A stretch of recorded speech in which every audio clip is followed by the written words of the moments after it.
Quisiera dar comienzo, disculpen el retraso, que eh, tuve un contratiempo, estaba en otra clase, pero pues podemos dar inicio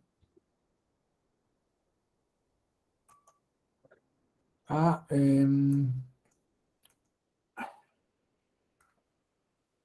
a este módulo en unidades electorales, en su diplomado en unidades electorales. Vamos a dar comienzo a unas nulidades, unas causales específicas que vamos a revisar enseguida. Y mm,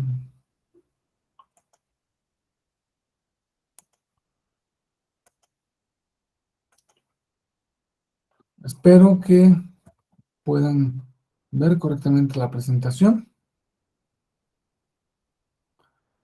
Me gustaría que me confirman. Se ve bien, doctor. Muy bien, excelente. Bueno, este diplomado en nulidades electorales, vamos a ver algunos aspectos fundamentales previos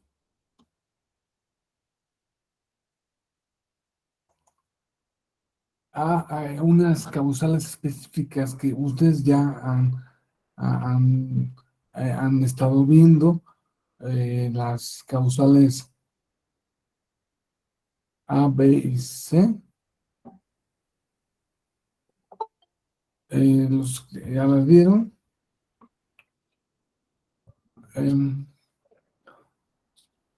Digamos que vamos a ver también aquí, a lo largo de este módulo, las causales D, E y F. Antes quisiera hacer una pequeña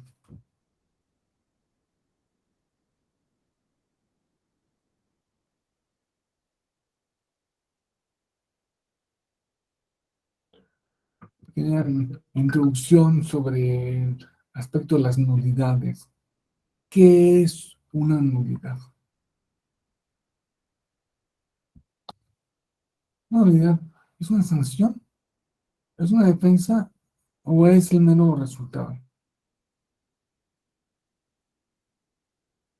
Parece que es una sanción porque el, el político que resulta electo, que se anula su elección, pues bueno, parece que lo sancionaron, ¿no?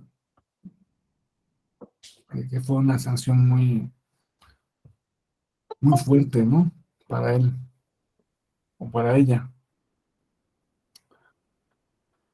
A la vez también se puede entender como un sistema de defensa del sistema electoral respecto de algunas irregularidades para que no sucedan, para que no vayan a suceder las irregularidades, determinadas irregularidades. Entonces,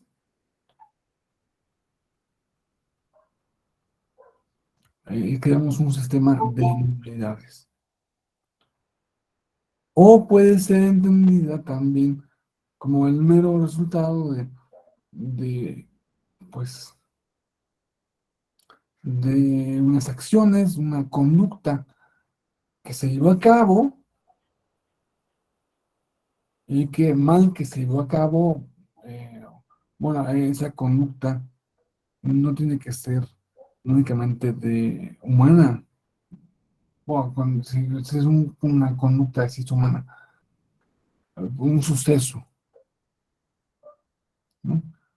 O sea, si una castilla de pronto se inundó o le cayó un rayo, se puede anular elección recibida en esa casilla, porque por la simple razón de que no hay, no se puede tener certeza de cuál haya sido la voluntad de estos electores que expresaron la misma a través de su voto.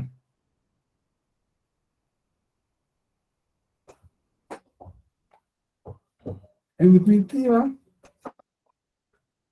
se me ha dejado mucho que es una sanción,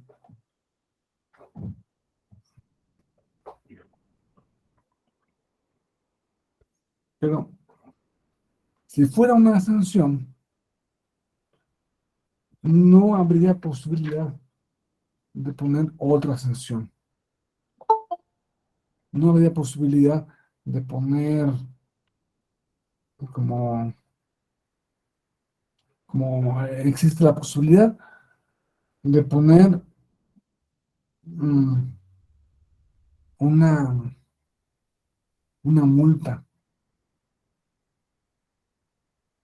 Oye, pues ya te sancioné con la nulidad, no te puedo poner otra sanción. Por el principio non bis in idem, no te puedo castigar dos veces por la misma conducta. Entonces, en principio parece que no es sanción. Puede ser una defensa del electorado respecto a las irregularidades que se puedan presentar. Se puede leer como defensa. O, por último, es finalmente es el mero resultado de las cosas que pasan.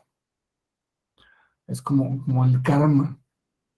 El karma, pues si tú tienes un karma determinado, no es que tengas, no es que en algún libro se escriba tu destino y que te vaya a pasar. No, es que si tú eres un alcohólico o alcohólica, la consecuencia finalmente de tu alcoholismo es que te van a correr de tu trabajo o se van a, sus- tu esposo o tu esposa se va a divorciar de ti. O sea, es el menos resultado de tu alcoholismo. Así se puede entender también el sistema de nulidades, como el karma, una especie de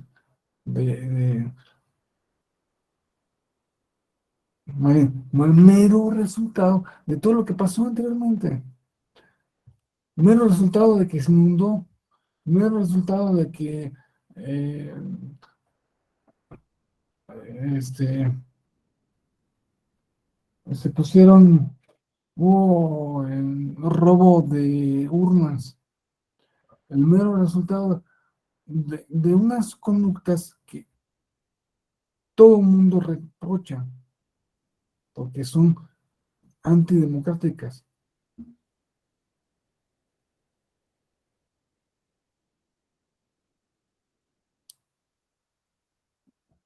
porque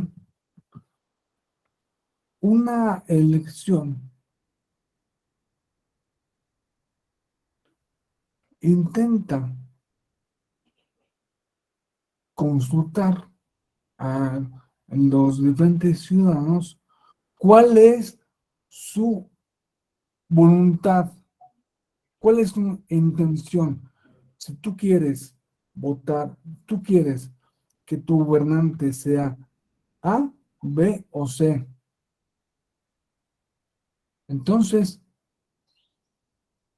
lo más importante es saber qué dijeron, tener certeza de qué dijeron, tener certeza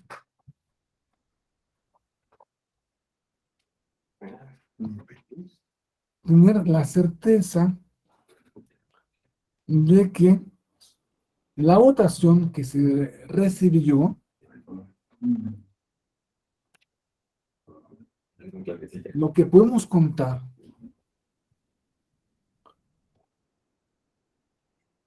en este momento, los votos que se pueden contar son la expresión de esa voluntad. Por eso, finalmente, debemos recurrir a que el fundamento de no solo de la votación, sino de todos los actos jurídicos en que intervienen las personas, es la libertad. Sobre la libertad se podría alegar mucho, se ha hablado mucho, muchos años. ¿Alguien quiere hacer una pregunta?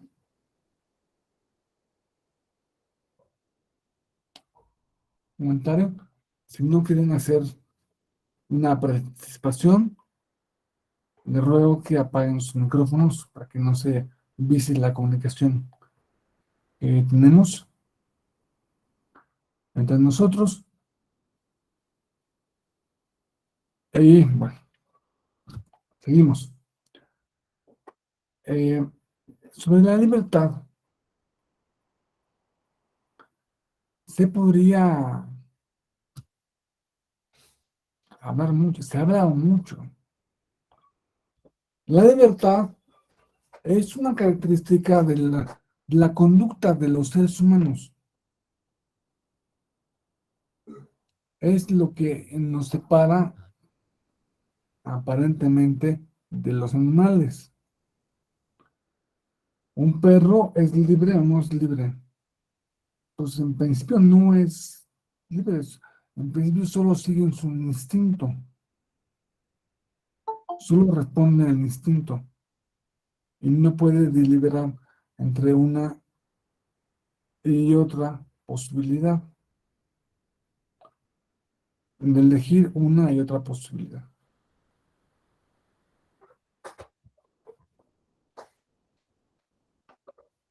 La libertad,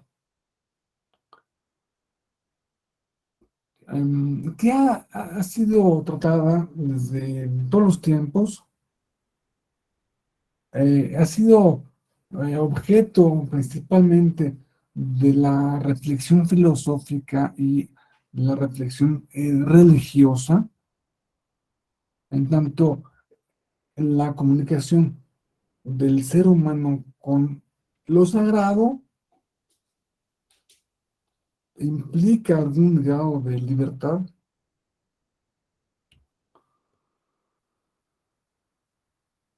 Esa particularidad del ser humano, a partir de la época moderna, debemos recordar que estamos ante un esquema en que ya la religiosidad pasa a segundo plano, no se elimina totalmente, pero pasa a segundo plano, se le da más prioridad a los adelantos científicos, la filosofía emprende un camino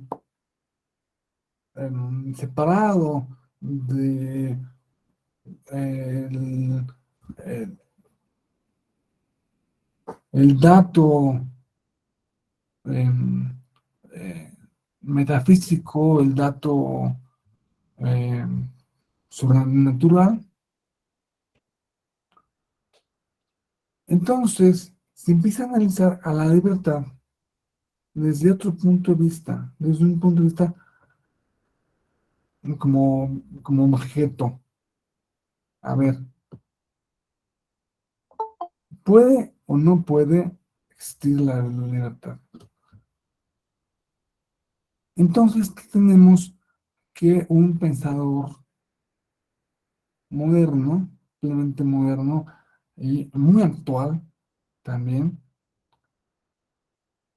que es del Hume,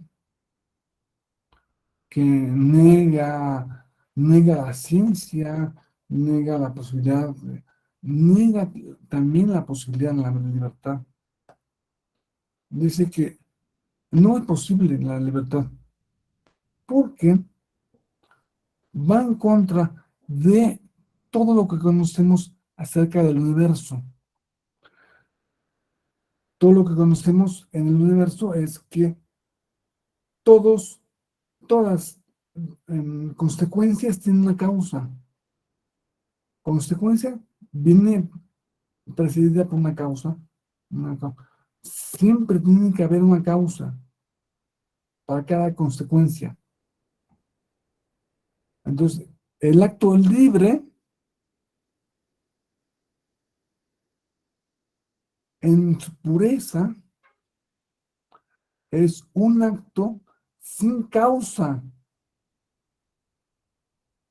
Por eso, no existe la libertad para Hume.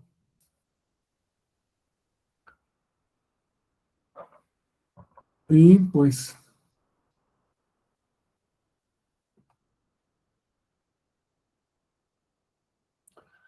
habría que añadir a esto también que los adelantos de la ciencia moderna, especialmente la neurología, nos ponen frente al hecho de que realmente, por todo lo que se ha analizado, el cerebro humano toma una decisión. La manera en que toma decisión el cerebro es, primero toma decisión el inconsciente, o el subconsciente, perdón, el consciente es otra cosa, el subconsciente y luego el consciente. La parte consciente del cerebro, nosotros pensamos que somos muy libres porque decidimos algo que ya decidió nuestro cerebro desde antes.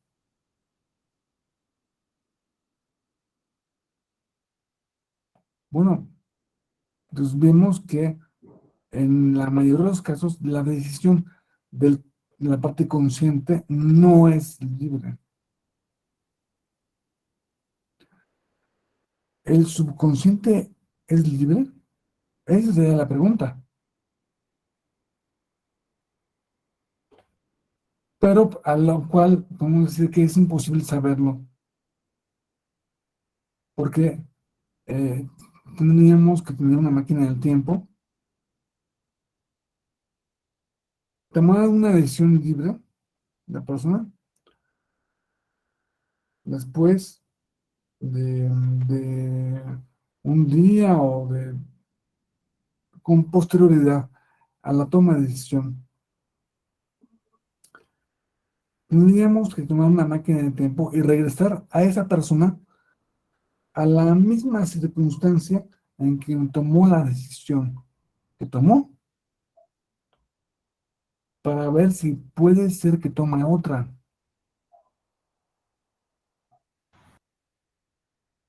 Y, y para ver si realmente, pues, si es libre, pues puede ser que tú tomes otra decisión. Pero como eso es imposible, tenemos que quedarnos con que la libertad humana, eh, pues es algo muy reducido, porque siempre está sujeta a a muchísimas circunstancias que ponen condicionamientos que dan origen a la decisión.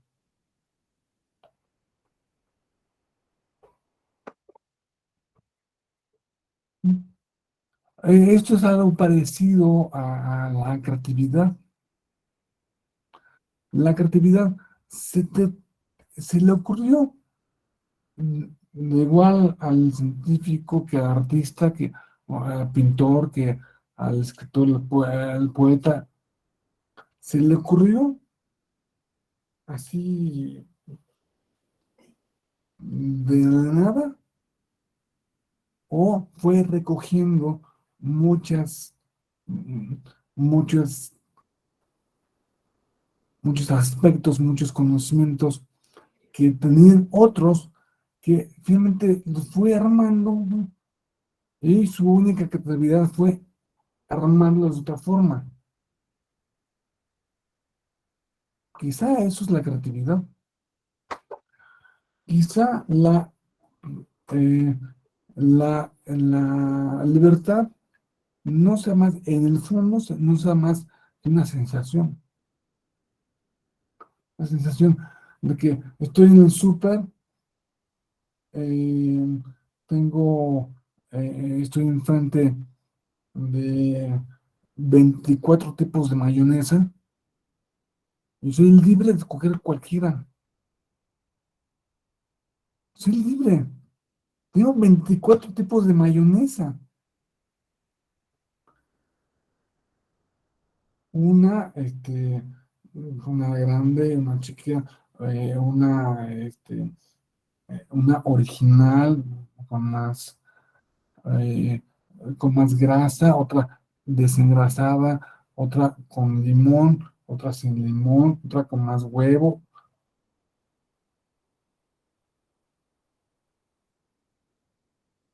Oye, el paraíso de la libertad es un supermercado,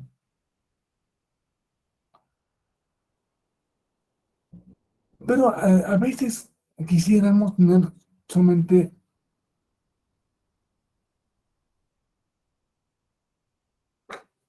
una decisión, una, una, una o dos posibilidades, entre esta y la otra, ya. ¿Cuál eliges? La otra. ¿Cómo compro la otra? En derecho, en el mundo jurídico, la libertad se entiende no como una facultad psicológica trascendental del ser humano, o no como una que vaya más allá de lo que... No, se entiende únicamente como ausencia de caución, no, coacción. Si no tuviste coaccionado a tomar la decisión, tu decisión fue libre. La coacción es muy claro qué es una coacción.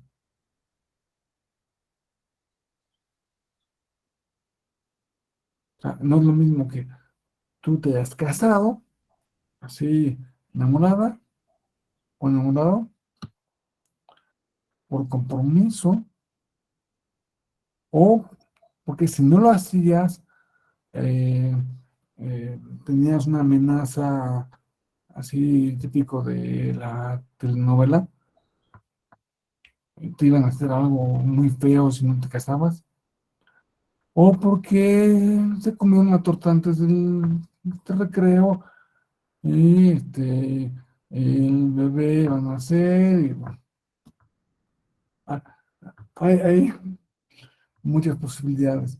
Pero si no te coaccionaron, si no hubo nadie que te pusiera una pistola para que firmaras tu acta de matrimonio, se entiende que lo hiciste libremente. No puedes alegar luego que no. No, porque a mí la verdad es que nunca me cayó bien el tipo y siempre fue muy grosero pero pues yo me casé porque si no te obligaron así, te casaste libremente.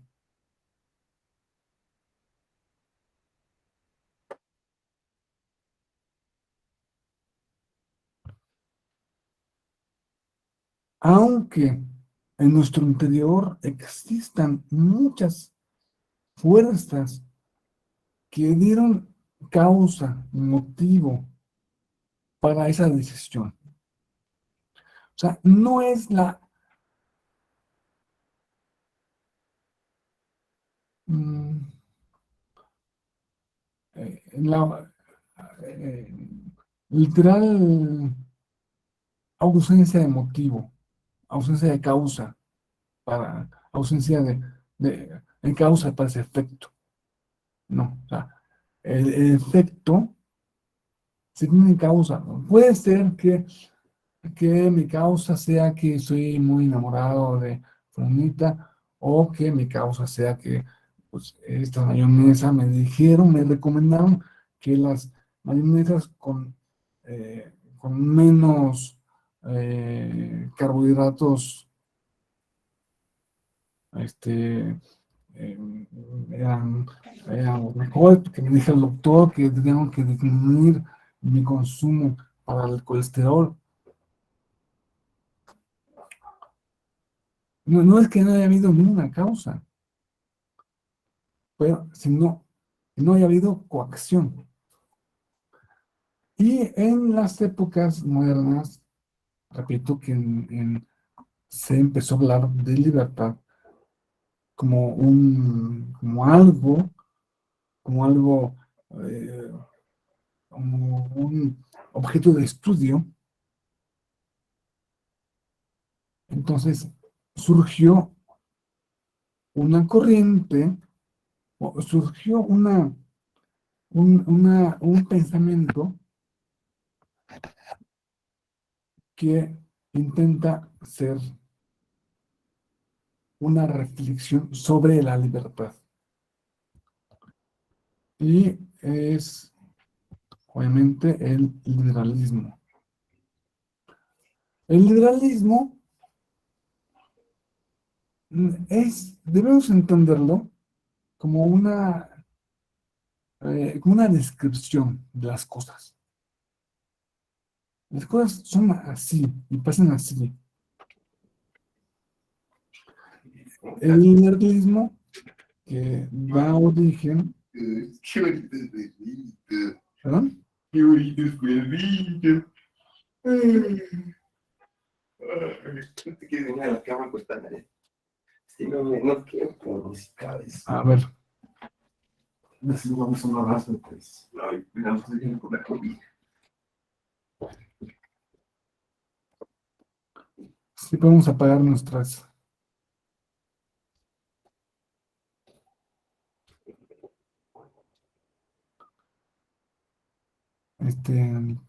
perfecto.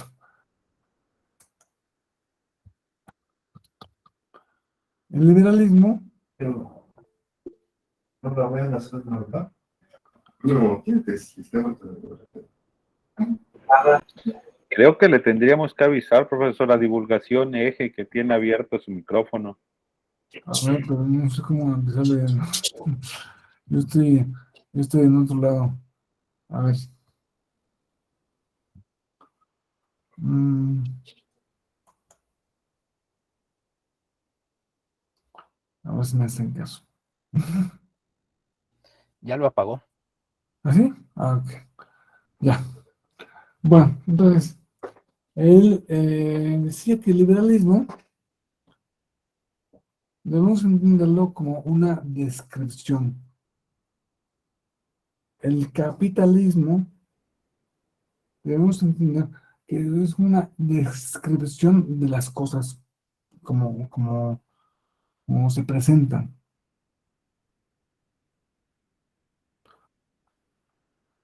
De modo que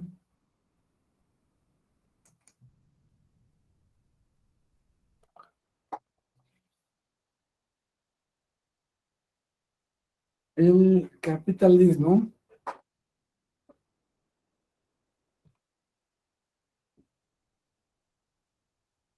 em, que es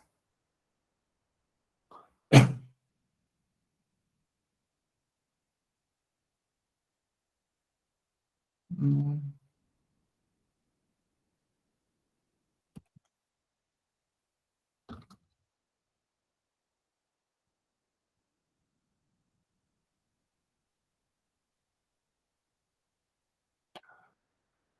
que es una consecuencia del liberalismo, es literalmente una receta. Tú quieres que tu país sea próspero, tienes que hacer A, B, C, D y E. Si por cualquier motivo no quieres hacer E, ok, no lo hagas, pero va a ser menos próspero tu país.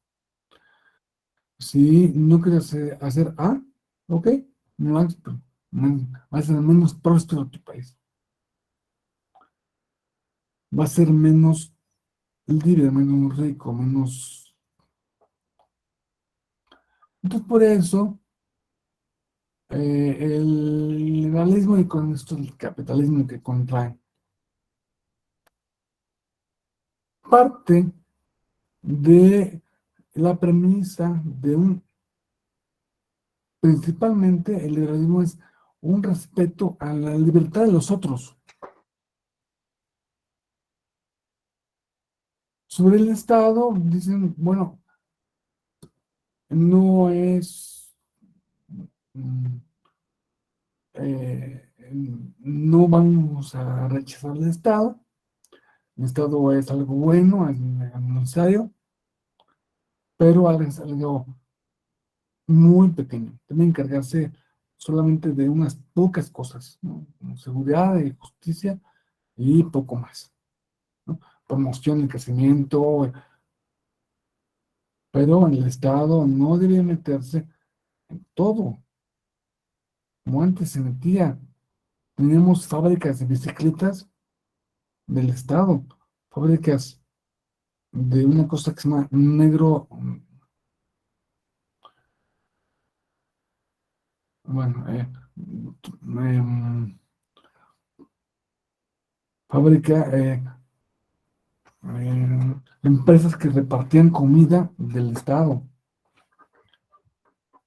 bancos del Estado, todo del Estado. Bueno, así caemos en un esquema en el Estado, es por definición ineficiente para administrar. El Estado es bueno para hacer cosas como para formalizar la defensa de un país, formar un ejército y defenderse de las amenazas de otro país o de la defensa pública, seguridad pública, con policías que de- definan al ciudadano de de los delitos que pueden cometer a otros ciudadanos. Ok. Obviamente la justicia debe estar en manos del Estado. No siempre lo estuvo, pero ahora sí se entiende que la justicia debe ser una actividad estatal.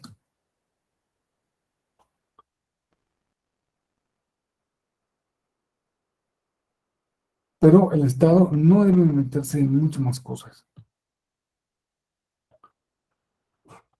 Las instituciones, la policía, el ejército, los tribunales, ¿sí?, deben ser muy fuertes.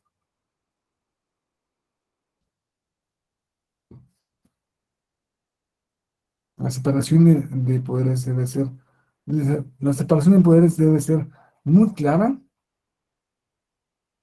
a fin de que el ciudadano reciba el menor daño posible, haga el menor daño posible.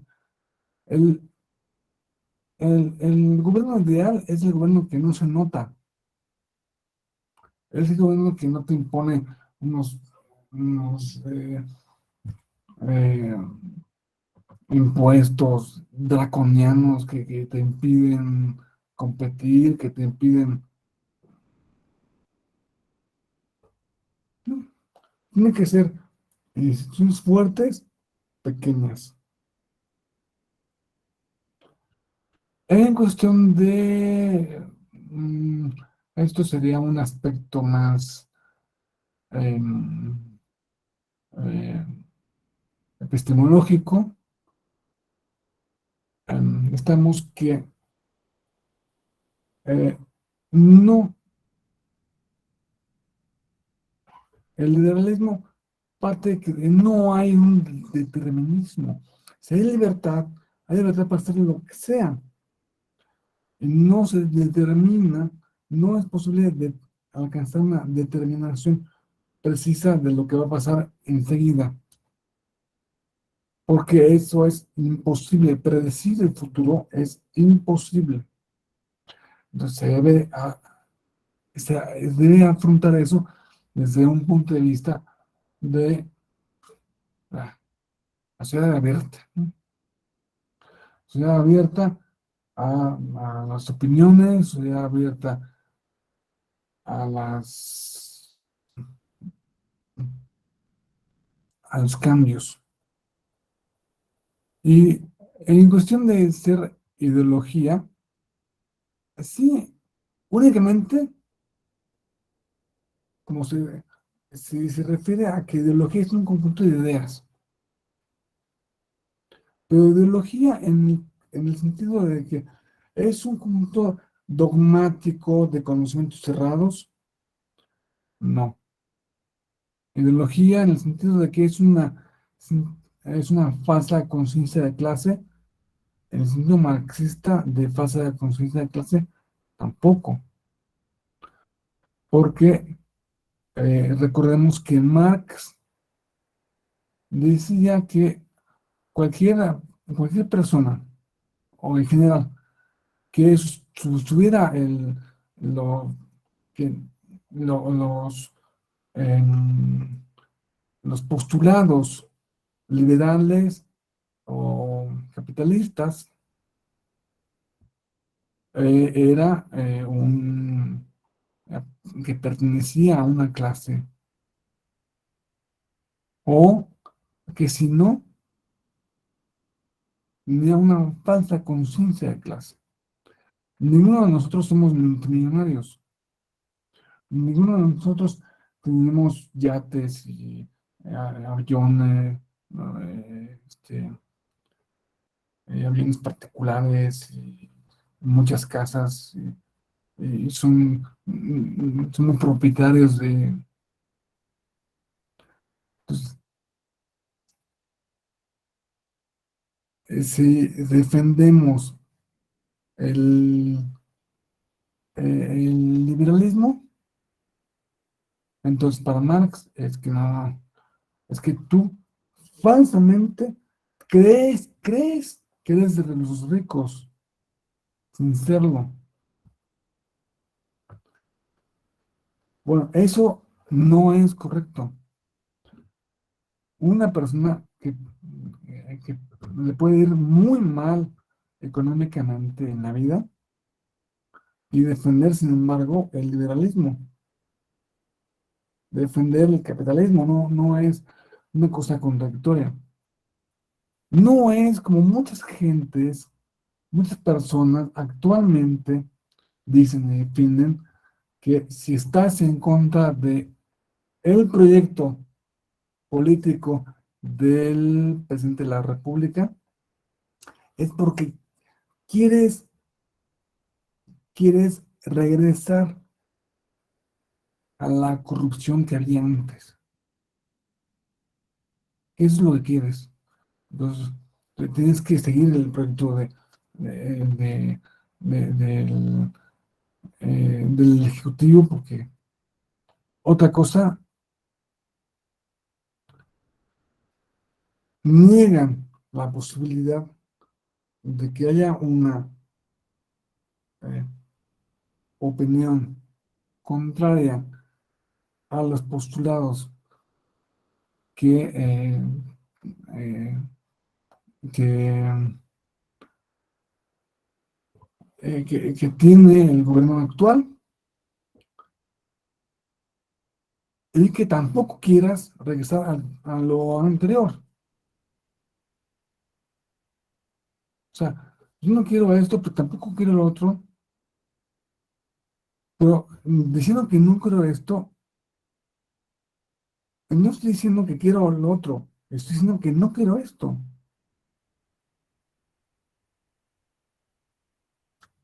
Ya sobre lo otro, en el momento en que llegue lo otro, ya estaré yo para decir que tampoco quiero lo otro.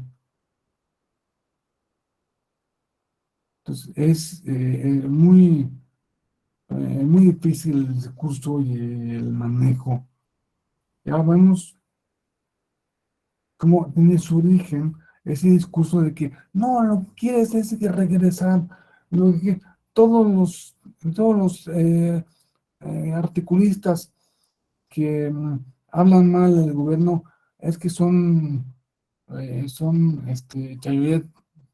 chayoteros, recién chayote de, de Carlos, no, de Claudio X González,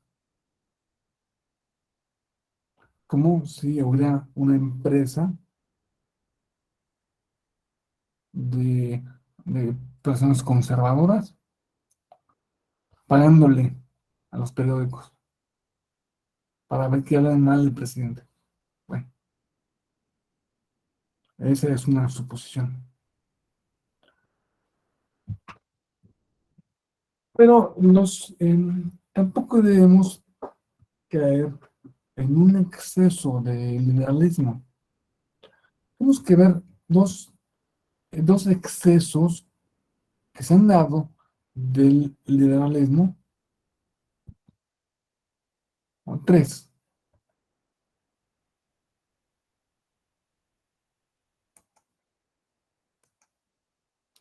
Un lado, el libertarismo,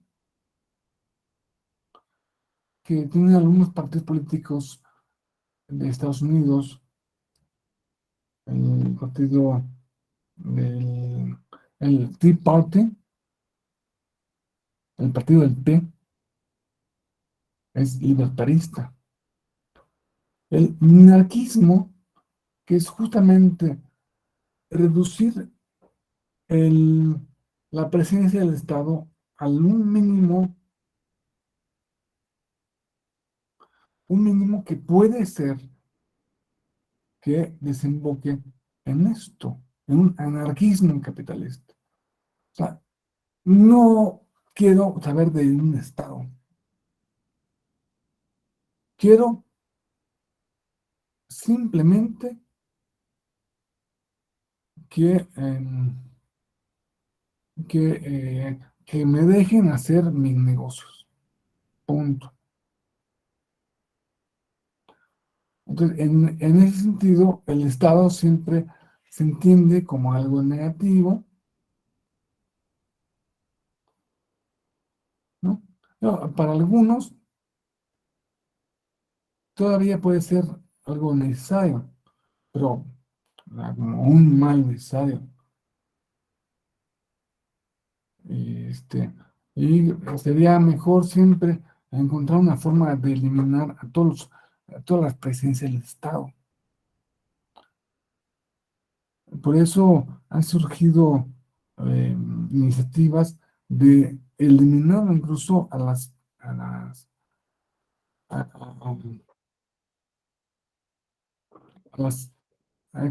electorales, a la Cámara de Diputados, senadores. ¿Por qué? Si yo puedo consultar directamente a la población y la población puede decidir directamente a través de un teléfono inteligente, a través de una computadora, a través de... ¿Para qué quiero una Cámara de Diputados? ¿Para qué quiero una Cámara de Senadores que gastan millonadas? Aparentemente, y que los únicos resultados son unas leyes imperfectas que pues, nos ponen en un problema que, no son, que la gente quiere. Otro exceso del liberalismo también, por supuesto, que es lo que se ha entendido desde hace algunos pocos años como neoliberalismo. Es decir, una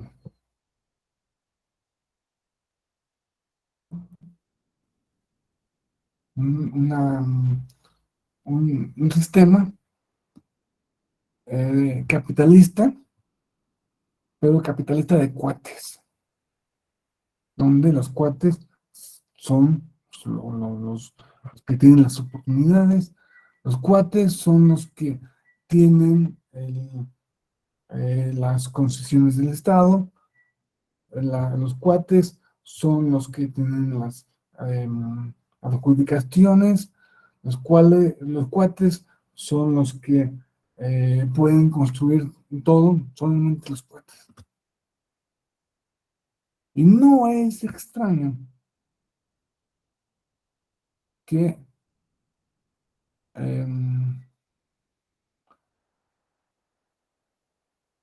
que se diferencie tanto una conversación, pongamos, una reunión de empresarios liberales y una reunión de empresarios neoliberales. Los neoliberales, su tema de conversación será que va a ser el cumpleaños del presidente, del fundamental, que hay que llevarle un regalo, que hay que dejarle un 10% de comisión, que hay que, hay que eh, quedar bien con el poderoso para que el poderoso nos dé oportunidades. No importa si se incrementa el gasto público, no importa nada que te endeudes. El FOBPROA fue una cosa en parte necesaria y en parte abusiva.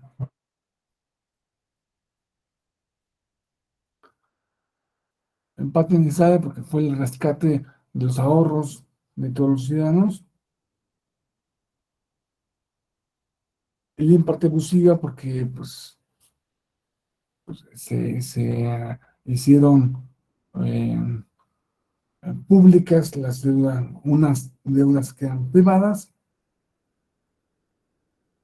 y fácilmente los empresarios, los banqueros, que no eran banqueros de toda la vida, en los neobanqueros,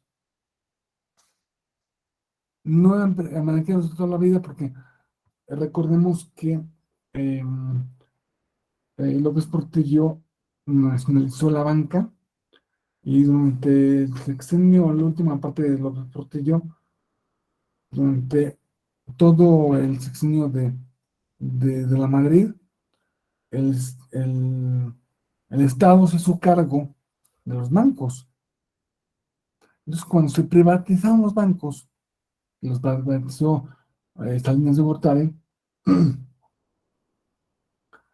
recordemos que los que entraron a comprar los bancos no fueron los banqueros que habían perdido sus bancos. No, fueron los jefes de los directores de las casas de bolsa, que se habían hecho inmensamente ricos y pues no les costaba nada. Pues, te vendo este banco, pues sí, ¿cuánto cuesta? Y compramos bancos, eh, eh, gente sin mucha experiencia bancaria, y que quedaron, ay, ¿cuánto cuesta este banco? Cuesta 100 millones. Ok, te los voy pagando poco a poco. Sí, págamelos cuando quieras. Total que o realmente nunca se acaban de pagar o se pagan muy poco, se pagan con unas facilidades es- eh, pasmosas que, que generó un equilibrio espantoso. Los banqueros se empezaron a hacer autopréstamos. No, porque mi banco me preste 70 millones. No, ¿por qué 70? 100, 200. Ah, que el banco quebró, que no lo pudo, que mi banco quebró, que no lo puedo pagar. Ah, que lo pague el FOBAPROA. Entonces, en ese sentido, sí, el reclamo contra los abusos del FOBAPROA sí tiene alguna justificación.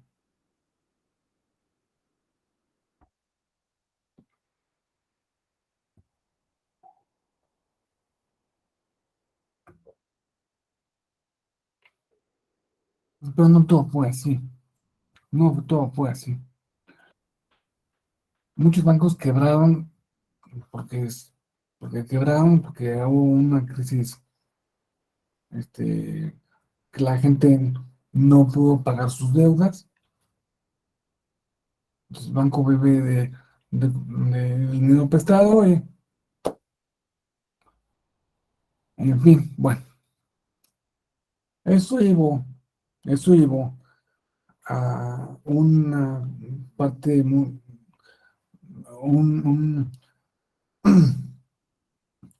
un capítulo de la historia de nuestro país en que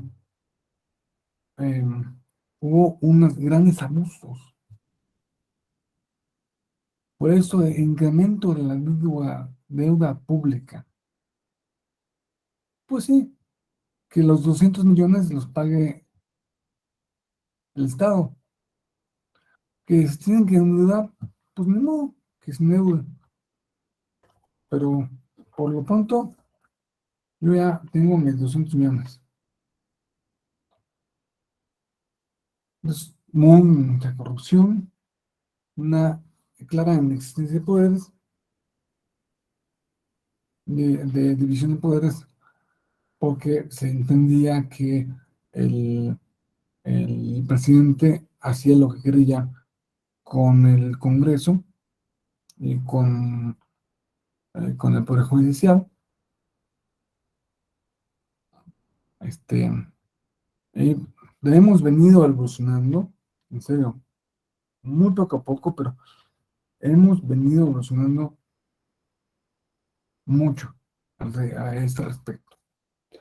En cambio, los empresarios liberales, puramente liberales, una reunión de empresarios liberales es muy distinta, no es, oye, ¿cómo quedó bien con el gobierno?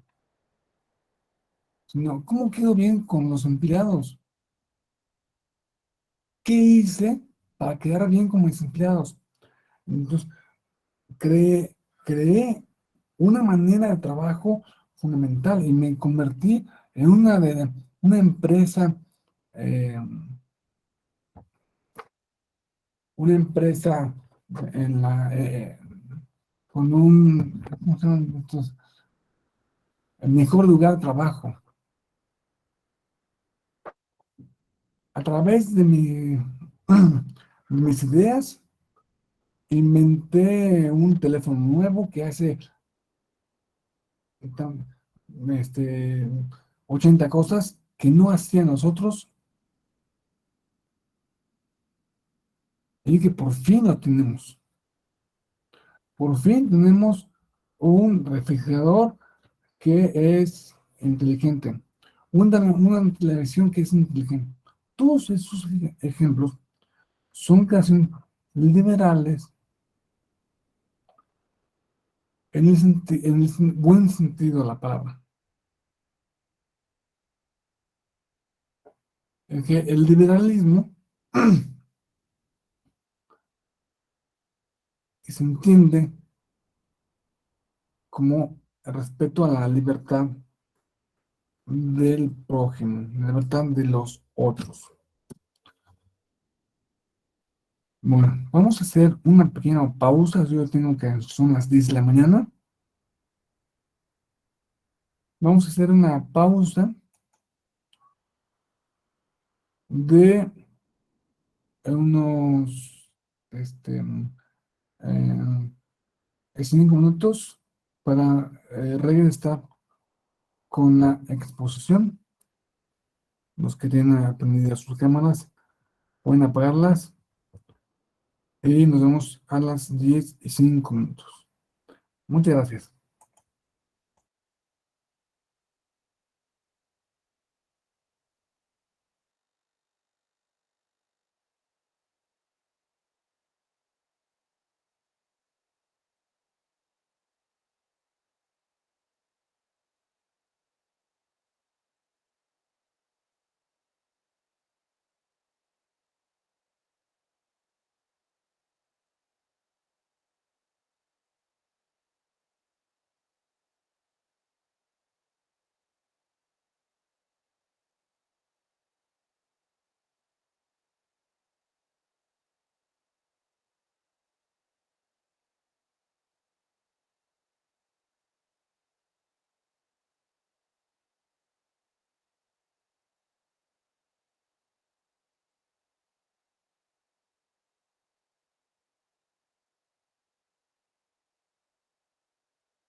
Bueno,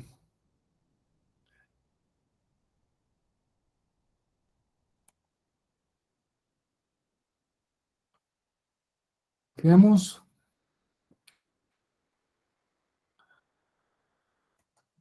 último por este tema. Solo les voy a decir que bueno, el concepto de neoliberalismo este, depende mucho de quién se lo defina, de qué modo este, o quién les diga que es el neoliberalismo, pero en general se entiende que el neoliberalismo es un sistema de un capitalismo de cuates. Capitalismo de cuates que, por cierto, pues no sé si se haya terminado, ¿no? Con esta administración. No sé si una persona este, eh,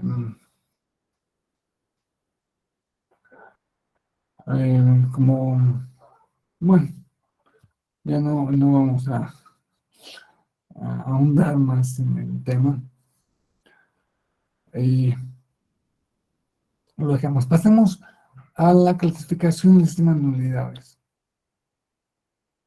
Nuestro sistema jurídico electoral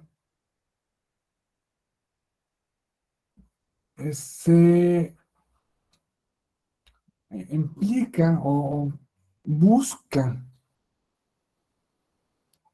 un que asegurar que la expresión del voto haya sido libre. Entonces, por eso se puede anular tanto el voto como la votación recibida en casilla, como la votación de una elección completa. La votación recibida en casilla tiene causales específicas y una genérica. Y las específicas están en el artículo 75, en los primeros incisos, y la genérica se encuentra en el último inciso. El último inciso es la nulidad genérica. Pero también tenemos posibilidad de anular una elección completa,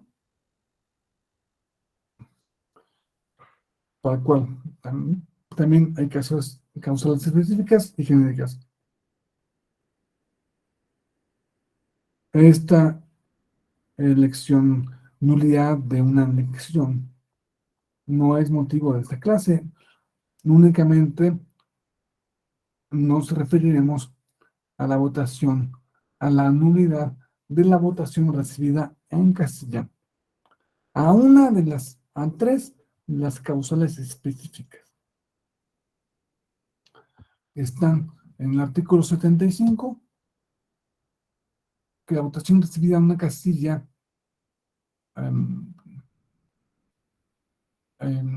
será nula cuando se acredite cualesquiera de las siguientes causales. La D, ustedes ya revisaron la A, B y C. Ahora toca analizar la D.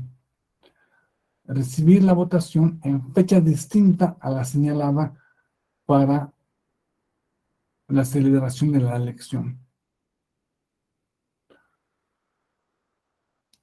A ver,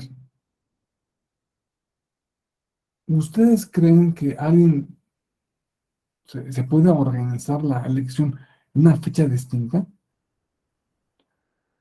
O sea, que si la votación es del el 1 de junio, que se arme una casilla el 3 de abril. Es muy, muy extraño. Con fecha se refiere más bien a momento, momento. Y con momento se estaba queriendo referir a, em, a un horario. Una votación ordinariamente comienza a las 8 de la mañana y termina a las 6 de la tarde. La casilla este, se, se, abre a las 8 de la mañana y se cierra a las 6 de la tarde. Si se abrió la casilla antes, puede ser que pueda haber un problemón, ¿no?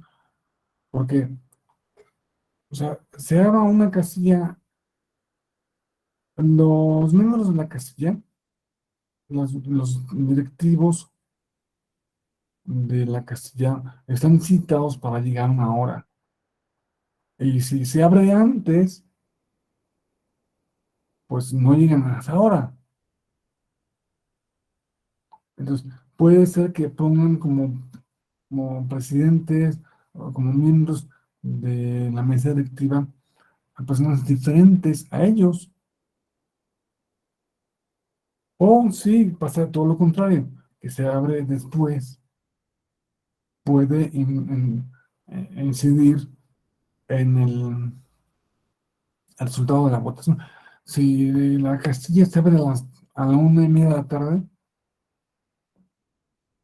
pues igual no da tiempo para que todos los electores vayan a votar.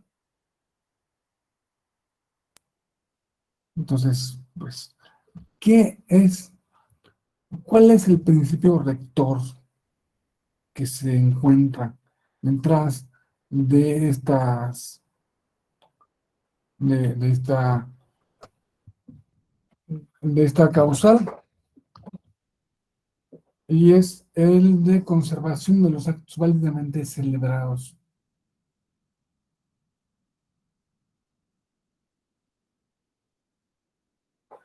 Este principio eh, es relativamente nuevo. Es, se, se importó más bien del derecho administrativo. Se tienen que conservar los actos válidamente celebrados. Y esto es muy importante, porque si dices, no, mucha gente con esta cultura de la desconfianza, piensa, si se anuló la votación que estaba en la calle fulano y tal, también por consecuencia se debe haber anulado, se debe decir inválida la votación de la otra casilla o de la otra casilla. A ver, no. Si se anula una elección, se anula esa elección, punto y final. Y puede ser incluso que sea la misma casilla, o sea, el mismo lugar físico que se instale una casilla para su procedimiento federal y otro local. Si se alega o se demuestra que se anula la casilla local, esto no le hace nada a la federal. Puede ser considerado como un antecedente, como un indicio de que algo malo está pasando ahí. Pero la nulidad es estrictamente, debe ser una operación quirúrgica, como dicen. Entonces, únicamente esto y punto, no lo que está al lado. Esto. Entonces, bueno, debemos considerar que para que se configure esa nulidad, se deben considerar en los siguientes elementos, ¿no? Que la recepción de la votación haya sido recibida en hora y fechas distintas a las señaladas para la celebración. Y también que la irregularidad fuera determinante para el resultado de la votación. Porque si no, es determinante si pasa que una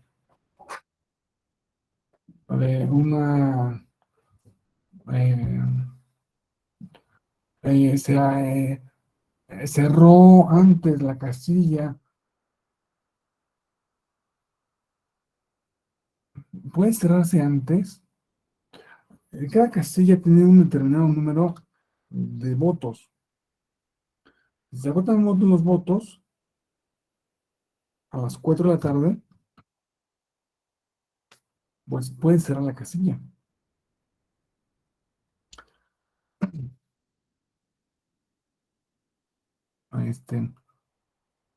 Pero se cerró antes la casilla y no se terminaron los votos, pero se cerró antes. Y sucede que el ganador ganó obtuvo, no sé, el 65% de los votos. El siguiente lugar obtuvo el 33% de los votos. Entonces, ya, media hora más no te alcanzaría, no le hubiera alcanzado al perdedor para alcanzar al al primer lugar. Entonces, no fue determinante. La determinancia es un concepto muy importante que se maneja en, en derecho electoral eh, para las nulidades. Y es un concepto que le podemos remitir finalmente al sentido común. Por sentido común, se perdiste por 0.001 votos y cerraste media hora antes, pues eso significa que con 2 votos ya lo habías ganado.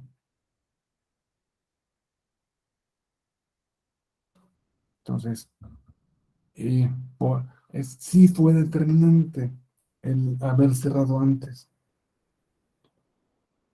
Entonces, si fue determinante el haber cerrado antes, se puede alegar que se configuró esta irregularidad.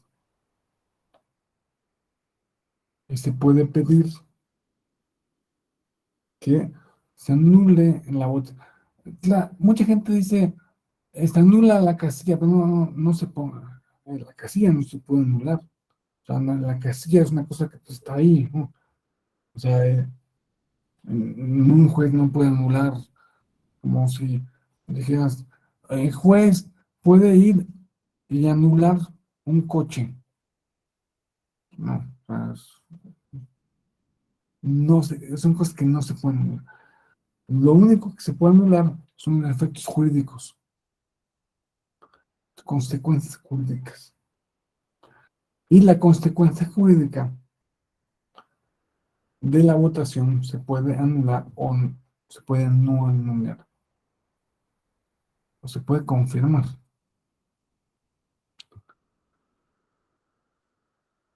Y también tenemos el siguiente, en la clase de mañana se las va a dar el profesor Darío Mora, que tiene una gran experiencia y que les va a comentar sobre casos prácticos que se hayan dado sobre particulares, estas particulares causales de nulidad. Y les va a dejar claro en qué momento se ha cumplido, en qué momentos medios se ha cumplido, no se cumplió. Y en fin, van a ver que esta causal, la, este, la que estamos tratando en este momento, ha sido relativamente poco recurrida.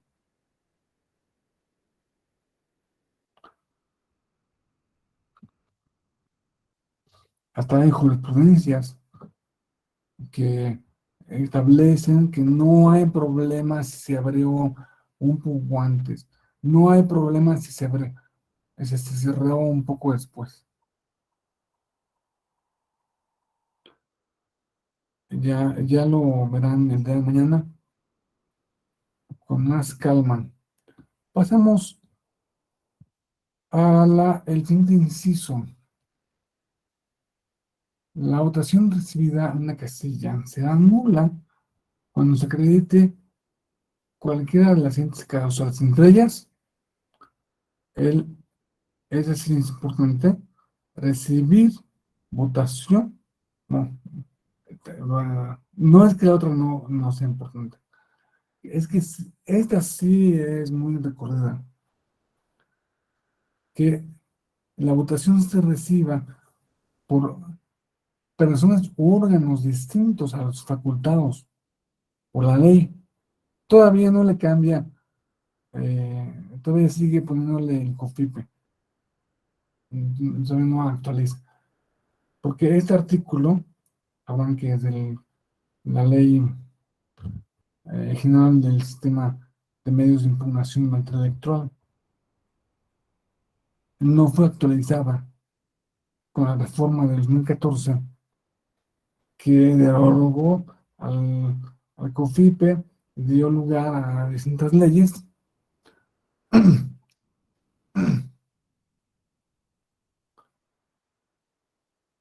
Y en ese sentido se estaría refiriendo a la Ley General de Instituciones de Procedimientos Electorales, a la LEGITIME, a la LEGIPE. Aquí, ¿cuáles son los valores jurídicos protegidos?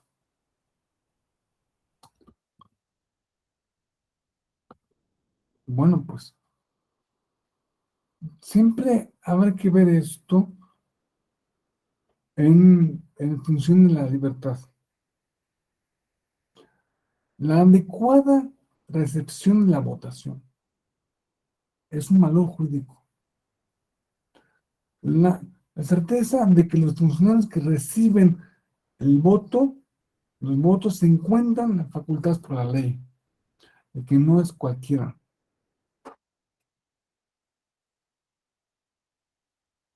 Esas, esas personas, la ley establece que sean los designados por el INE en su momento eh, para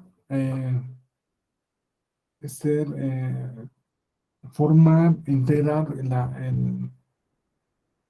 mesa directiva,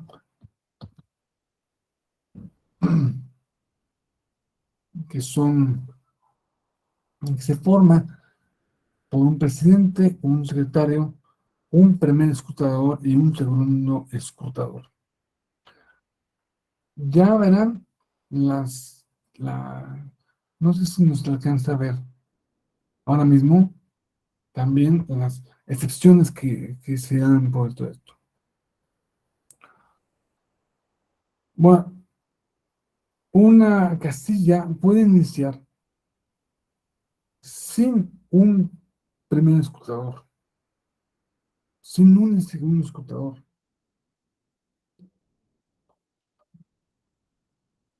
O sea, puede empezar únicamente con el presidente y el secretario, y ellos hacer las labores de los escrutadores.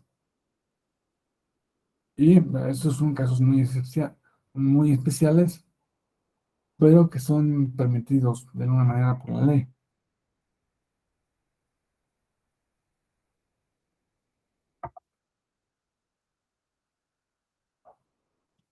Por el contrario, puede ser que haya más integrantes cuando se trate de casillas concurrentes. Casilla única de las elecciones concurrentes.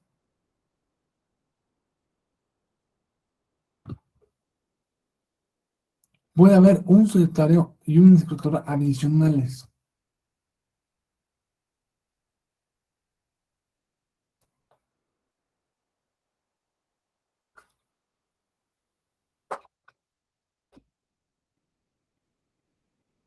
Entonces tenemos que presidente, secretario y dos escrutadores. Cuando son elecciones concurrentes y hay una casilla única, esta casilla única puede tener un secretario más y un escrutador más. Pero, ¿qué pasa si es al contrario? Si no llegan los integrantes de la casilla, se da el fenómeno del corrimiento. Bueno, el fenómeno, eh, tiene que ocurrir lo que se llama el corrimiento. Si falta un funcionario, eh, en la casilla, el presidente designará de los electores. O sea, si no llega el presidente, el secretario toma lugar como presidente y el primer escrutador como secretario, el segundo escrutador como primer escrutador, y falta alguien. Entonces, ese presidente nombra a uno de los que están en la fila, al primero que está en la fila, y que obviamente esté inscrito y que tenga facultad para estar allí, para que acepte el cargo, y se le va a preguntar si acepta el cargo de segundo escrutador o de primer escrutador. Depende en un caso. Este fenómeno da lugar a una posibilidad de anular la elección recibida en esa casilla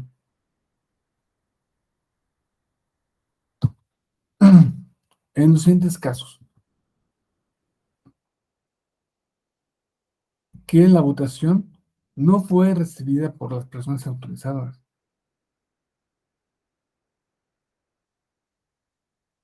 Por ejemplo, el escrutador, el que se nombra, realmente no tiene facultad porque como vemos aquí,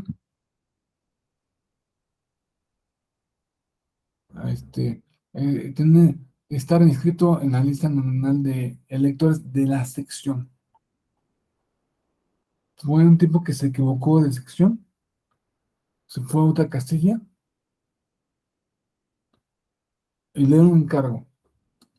Y estuvo recopilando la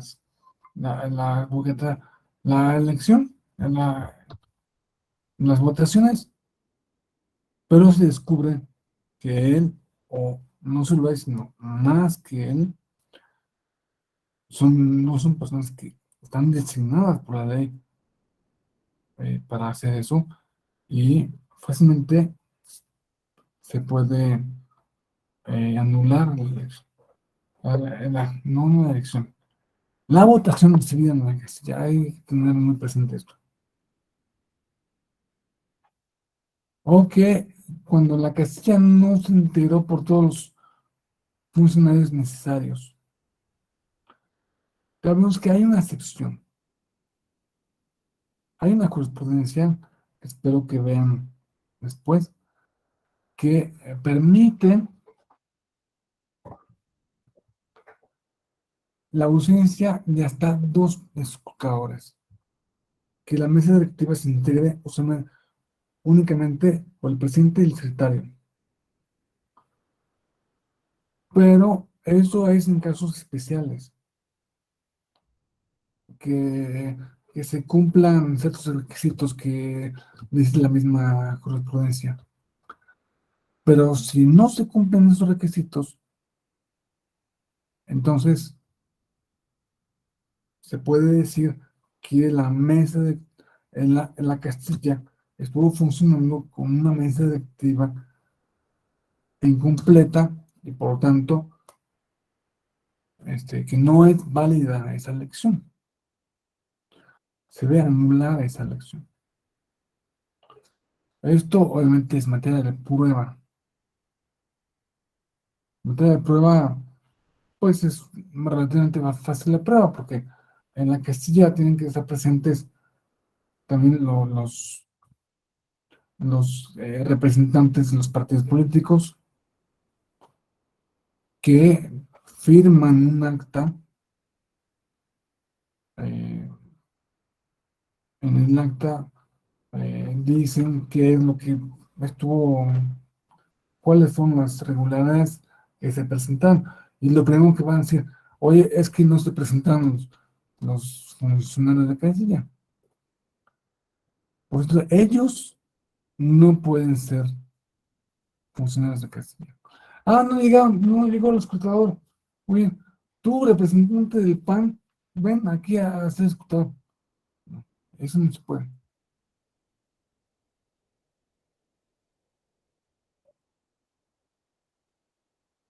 Hay ciertas personas que no pueden integrar, que tienen hay ciertas personas. El candidato mismo llega a votar y está en la primera fila, el primero en la fila, sucede que es el candidato. Pues faltan, funcionarios, pero tú no puedes ser candidato porque tú eres el candidato. Tú no puedes ser, no puedes venir a suplir las faltas porque tú eres el candidato, entonces que pase el segundo. Y eso, bueno, ahora no sé si alguien nos pueda decir algunas experiencias. Yo eh, he sabido algunos casos mm, que se presentan que no son para nada en ningún sentido agradables ni democráticos.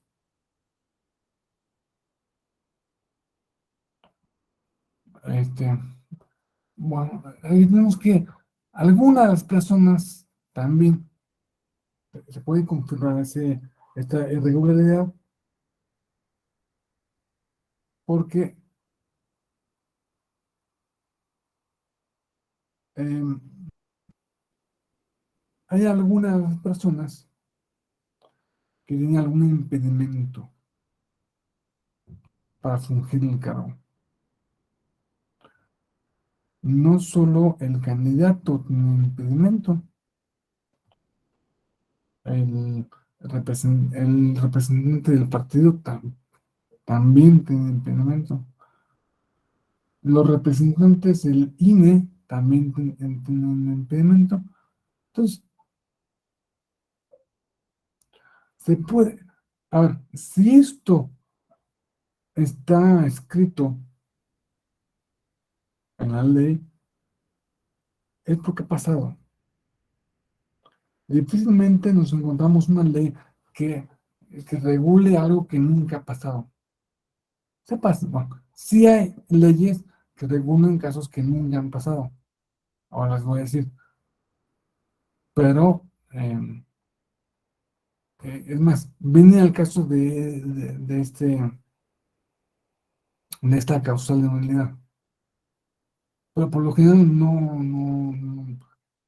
nunca pasa que se regulen algunos aspectos que no hayan tenido algún reflejo en el, eh, en la memoria de lo que, en los sucesos anteriores. Y si viene el caso, sí les dije que hay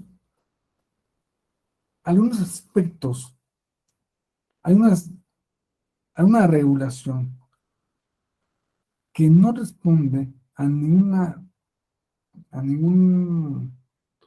ninguna experiencia eh, previa,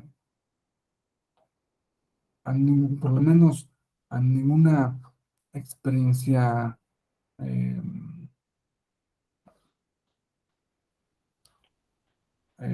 positiva previa. Tuvimos el caso de que cuando hace unos años, en 2000, no, en 1993, creo, no, 95 por ahí, se reformó la Constitución para permitir la doble nacionalidad. Antes, la ley en la Constitución decía que si tú eres mexicano y adquirías otra nacionalidad, automáticamente perdías la mexicana.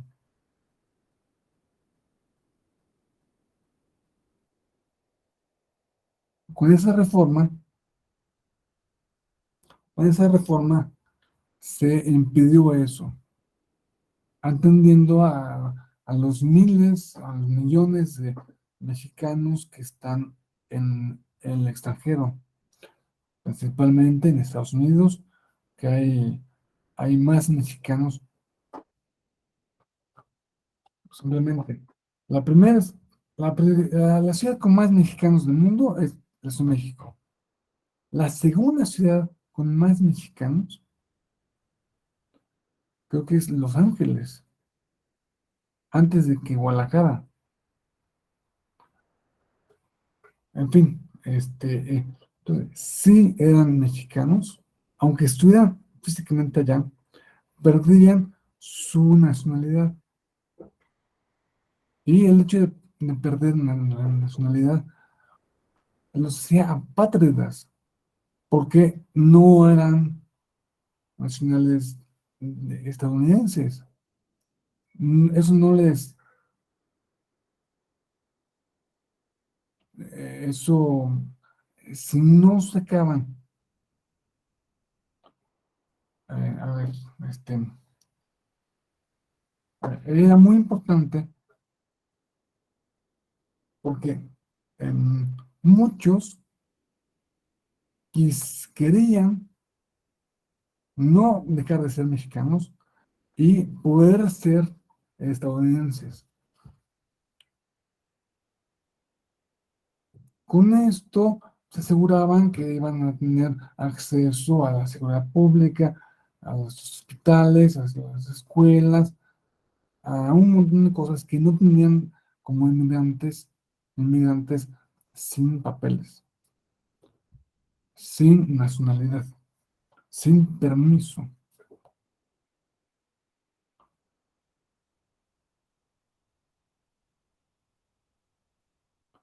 Entonces, bueno, em,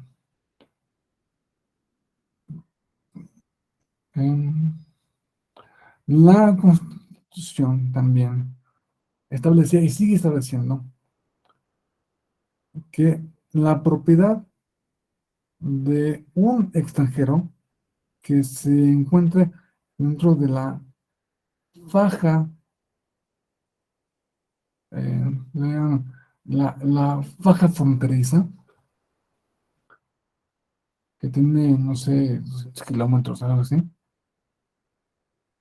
se pierde a favor de la nación. O sea, si tú eras mexicano, cambiabas de nacionalidad, obtenías otra y perdías la mexicana y tenías una casita en la frontera, pasaba a ser parte del Estado mexicano. La perdías totalmente. Pues, muchos que se fueron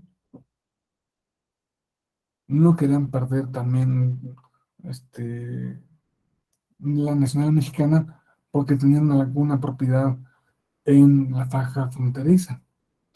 Entonces, ¿qué es lo que hicieron? Se permitió, se permitió la doble nacionalidad, pero se excluyó. Siempre el pensamiento nacionalista mexicano dijo, no, entonces estos con doble nacionalidad seguramente nos van a traicionar. Si tú eres mexicano y extranjero, seguramente es una espía. ¿Sí? Entonces no podemos permitir que ocupes un puesto así importante en el Estado mexicano. Entonces fue cuando en esa reforma, en el artículo 32, en la, en el, pa- en el párrafo 2, se estableció que los mexicanos, que los cargos públicos para los que la Constitución y las leyes exijan ser mexicanos por nacimiento, requerían que, aparte de ser mexicano por nacimiento, no tuvieras otra nacionalidad. La redacción está un poco confusa, se presta a interpretación, pero en fin, o sea, no puede ser mexicano y otra cosa, y ocupar algún cargo público de importancia. No puede ser presidente, no puede ser diputado, no puede ser senador, no puede ser.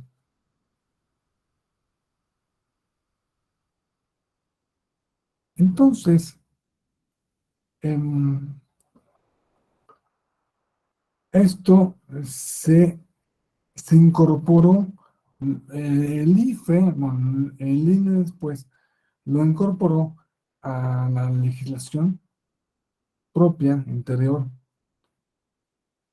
de modo que no pueden ser secretarios de Castilla, funcionarios, integrar la mesa directiva de una Castilla, los mexicanos que tengan otra nacionalidad. Y esto, repito, no hay ninguna experiencia empírica de que haya habido un mexicano con doble nacionalidad que haya hecho algo, que haya sido traidor a la patria. El mexicano que, gracias a él, se perdió gran parte del territorio,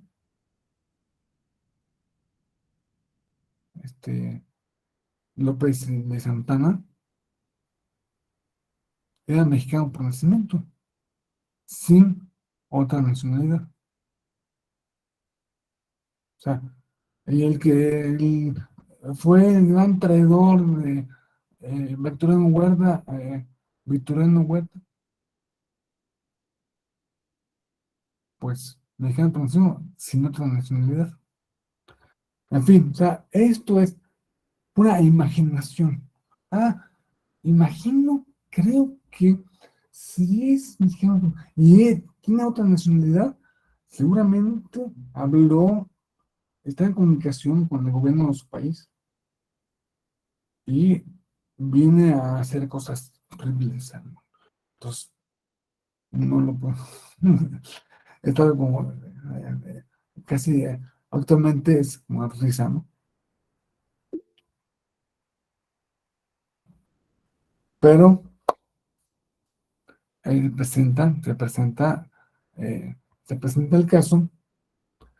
Entonces, se presentó el asunto de un mexicano que era también venezolano, que querían que lo aceptaran, que le permitieran ser funcionario de Castilla. Ustedes harían un procedimiento judicial para que les permitan ser miembros de una mesa directiva de Castilla. A lo mejor sí, seguramente no, quién sabe. Pero el hecho es que este señor lo hizo, pero lo hizo como motivo, como parte de un, lo que se llama litigio estratégico. Ya, ya consiguió que el tribunal le dijera que no hay problema, que el INE debe permitir que los mexicanos con doble nacionalidad pudieran ocupar cargos, o ocupar o ser funcionarios de casilla, para que entonces el siguiente paso es permitirle ser consejero del Instituto Electoral de su estado, de Querétaro. Posteriormente, unos años después, 1 o 2 años después, impugnó la resolución también que le impedía ser funcionario, secretario, perdón, consejero del Instituto Electoral de su estado. A lo mejor ustedes conocen este caso. Y pues, por mayoría de la razón, el tribunal se lo permitió. Entonces, bueno, tenemos algunas leyes que responden o que se han construido sin ninguna experiencia previa, pero la mayoría sí hay alguna experiencia previa. Sí ha pasado que la votación se presente sin funcionarios o que los funcionarios sean los propios candidatos o que sean los representantes de los partidos. Sí se ha presentado. A lo mejor hace mucho, pero el que haya decidido hace mucho no quita que debamos respetar esa normatividad. Aunque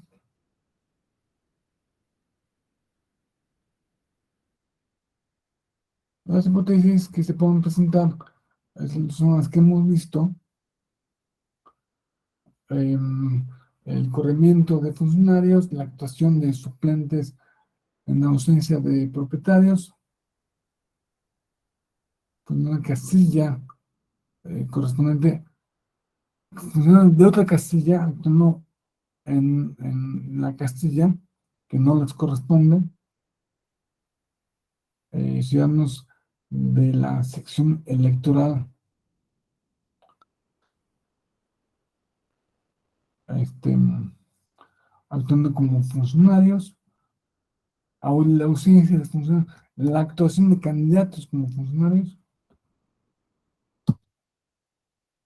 Todo esto puede configurar la irregularidad o puede ser eh, la, la consecuencia de la irregularidad. La presentación tardía del presidente de la casilla antes de su sustitución.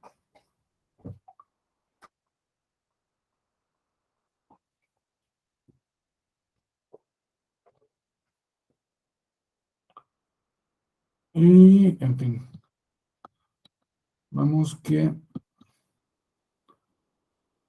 vamos a pasar al siguiente inciso.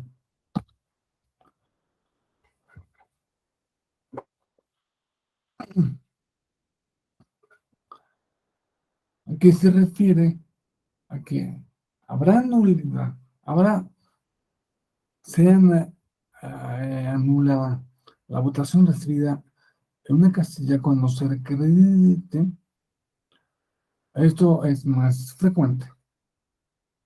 Haberme dado dolo error en la computación de votos. O sea, que no supo, eh, no supo sumar el señor, o no supo restar. Bueno, mi hijo en primero de primaria está haciendo sumas y restas. Se supone que alguien que es nombrado como funcionario de casilla, por supuesto que sí sabe sumar, sí sabe restar, que no es problema. Se presentaron eh, 700 votos, se presentaron 529 votos a favor de un partido, 25 a favor de otro, 36. Y le tenemos que restar el número de votos nulos. ¿No? Se supone que sí lo pueden hacer, pero hay casos en que se equivocan. Y el error en el cómputo de los votos lo tenemos muy a la vista en bueno, lo podemos notar en el acta final.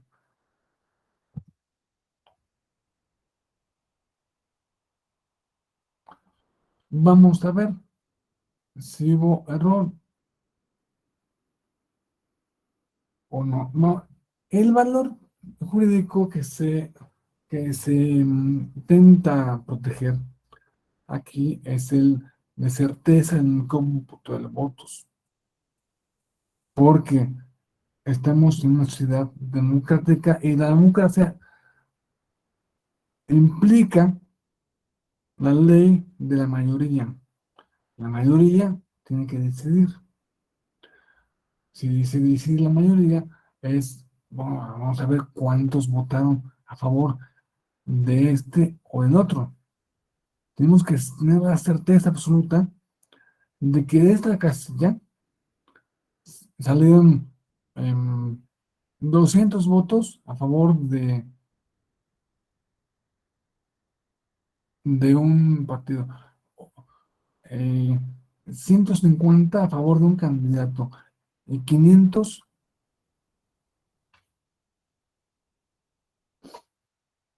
a favor de otro. Tenemos que tener una certeza. Esa certeza es la garantía de la libertad. La libertad que se incorpora aquí con el esquema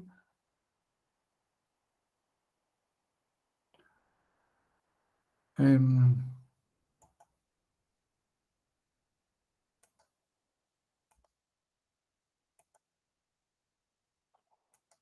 el esquema democrático, el esquema democrático de, del principio de mayoría. Bueno, tenemos que distinguir entre error y dolo. No es lo mismo. Como no es lo mismo, la verdad que la falsa. Lo falso, lo falso, una falsedad que una mentira, no es lo mismo un error que una mentira. Aquí está la diferencia entre error y mentira.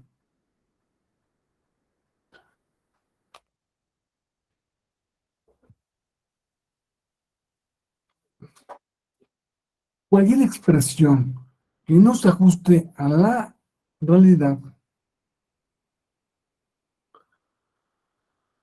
se puede considerar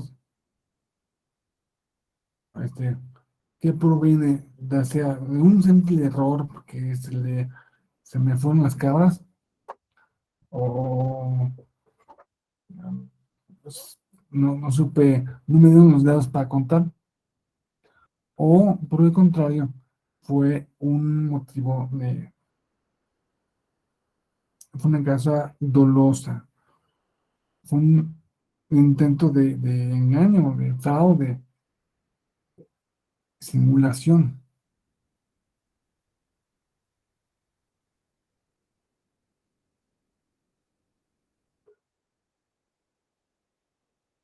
En las actas deben comprarse los votos emitidos conforme a la lista nominal, los votos depositados en la urna y los votos y la votación emitida. Y todo eso debe coincidir matemáticamente.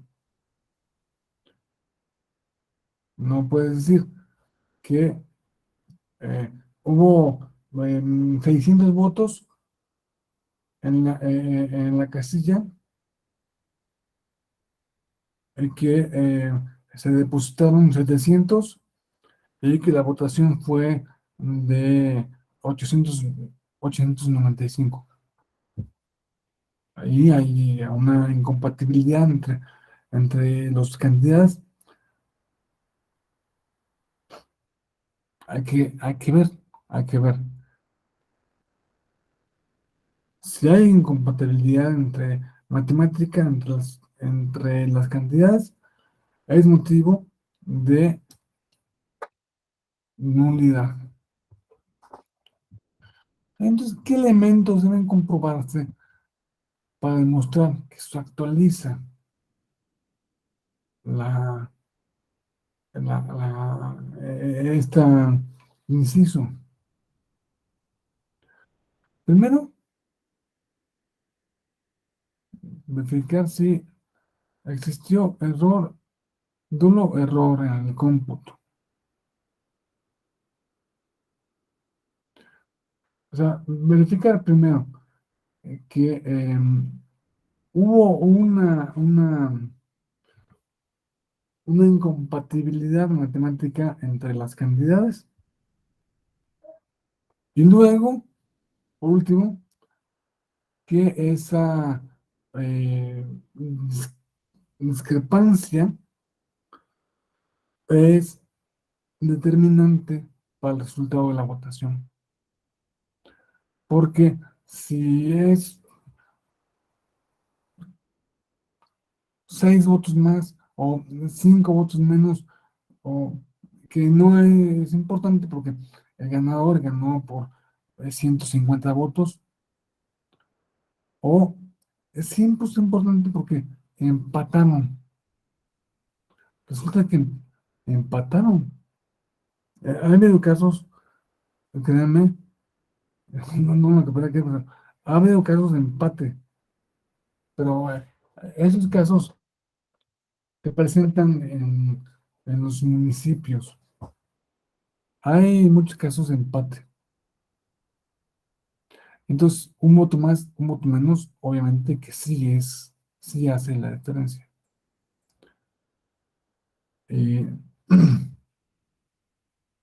sí, no es lo mismo haber ganado por 239 votos que por 240. Sí, sí, con ese diferencial ya eh, le significa un triunfo respecto a la otra opción política. Bueno, pues en el día de mañana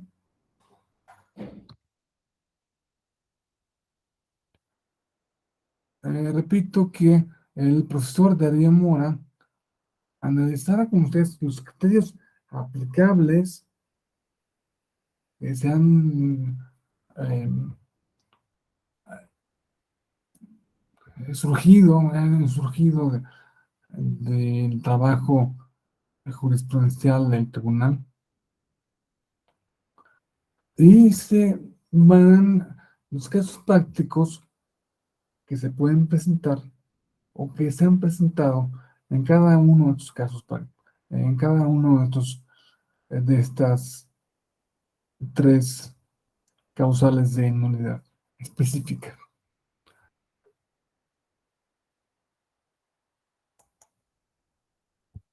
Bueno, pues con esto yo abro eh, los micrófonos a ver si alguien tiene alguna pregunta, alguna duda o comentario, este, algún, eh, alguna precisión que me haya faltado.